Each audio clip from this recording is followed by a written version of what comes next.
राहुल गांधी जी ने वोट चोरी के खिलाफ एक मुहिम छेड़ रखी है और उस मुहिम में हम तो आज छोटी सी आहुति डालने का काम कर रहे हैं जी।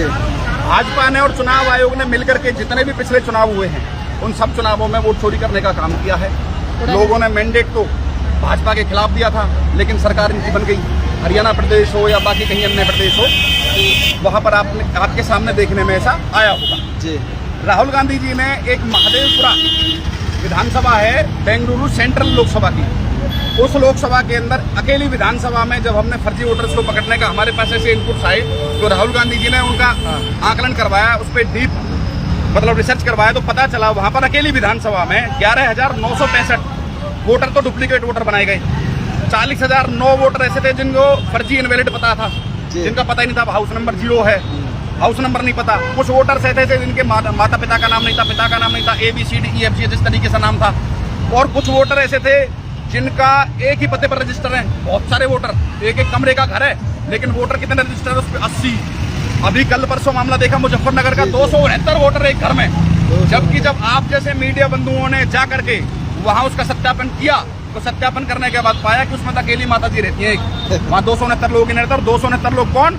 अलग अलग धर्मों के, अलग अलग मजहब के, अलग अलग लोग रह रहे हैं और वो सारे लोग एक ही एड्रेस पे रजिस्टर्ड है। उसके बाद जो अगला मामला था 4132 वोटर ऐसे हैं जिनकी फोटो इनवैलिड है, फोटो पता नहीं किसकी है किसकी नहीं। तो चुनाव आयोग कैसे जब वोट डलती होगी तो कैसे सत्यापित करता होगा कि इसी व्यक्ति की वोट आई।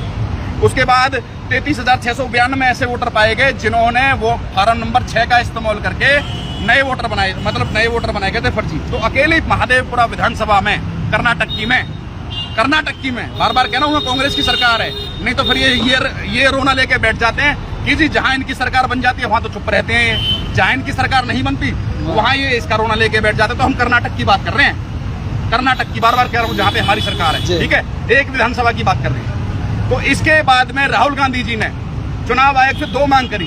एक तो डिजिटल वोटर लिस्ट मांगी हमने ताकि डिजिटल वोटर लिस्ट से हम सत्यापित कर सकें कि भाई जो चीजें हमारी देखने में इस विधानसभा में मिली है बाकी अन्य में मिल सके। लेकिन इसके बदले में चुनाव आयोग ने क्या करा, बिहार में से डिजिटल वोटर लिस्ट हटा दी और जो PDF वाली वो थी वोटर लिस्ट वो अपलोड कर दी, ठीक है। उसके बाद में जो दूसरा था, राहुल गांधी जी ने कहा कि चुनाव से संबंधित जो भी वीडियोग्राफी होती है वो सारी वीडियोग्राफी मिल जाए ताकि हम उसका भी सत्यापन कर सकें। तो चुनाव आयोग ने, कल आपने देखा चुनाव आयुक्त ने आकर के किस तरीके की भाषा शैली का प्रयोग किया, ये आप सबने देखा, पूरे देश ने देखा। चुनाव आयोग कम, सुप्रीम कोर्ट के जज ज्यादा लग रहे थे, जैसे CJI वो ही हो। कहते हैं या तो 7 दिन के अंदर हल्फनामा दे दो, नहीं तो आपके खिलाफ में, मतलब या तो आप 7 दिन के अंदर हल्फनामा दो, नहीं तो देश से माफी मांगो। भैया आप चुनाव आयोग के कर्मचारी ही तो हो, कोई जज थोड़ी जो आपने फैसला सुना दिया। फिर दूसरी बात, वही भाजपा के अनुराग ठाकुर ने ये कहा कि 6 लोकसभा के अंदर चोरी हुई है, उनसे आप पे हल्फनामा मांगने में जोर पड़ रहा है, वहां आपके मुंह में दही जम जाती है, उनसे आप एफिडेविट नहीं मांग रहे। क्यों भैया?